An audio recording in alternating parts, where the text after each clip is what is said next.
pagbati ng isang maligayang Pasko at manigong bagong taon sa ating mga kalalawigan. Ang Pasko ay panahon ng pagbibigayan, pagmamahalan at pagkakaisa. Dumaan man ang ating lalawigan sa pagsubok, marami ang nawalan ng kabuhayan, tahanan at ari-arian. Hindi pa rin napula ang liwanag ng pagkakaisa ng buong lalawigan. Sa maliit man o malaking paraan, tayo ay nagpakita ng katatagan, gayon din ang diwa ng kabayanihan. Ang ating pinakita sa harap ng pagsubok ay ang tunay na diwa ng Pasko. Samahan ninyo akong pasalamatan lahat ng naging instrumento upang maramdaman ng bawat isa ang pagbibigayan, pagtutulungan at ang taos-pusong paglilingkod sa kapwa.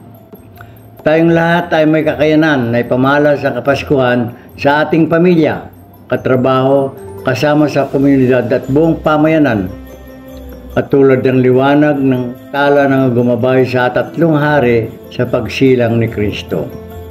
Tayong mga kalalawigan ay ginagabayan ng liwanag ng pagbibigayan at pagmamalasakit sa kapwa. Ating dalangin ngayong Pasko na ang bawat pamilya ay may mapagsasaluhan.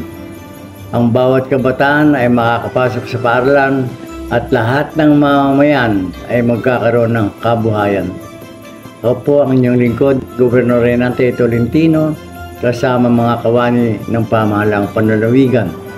Muli ay bumabati ng masaganang Pasko at bagong taon sa lahat.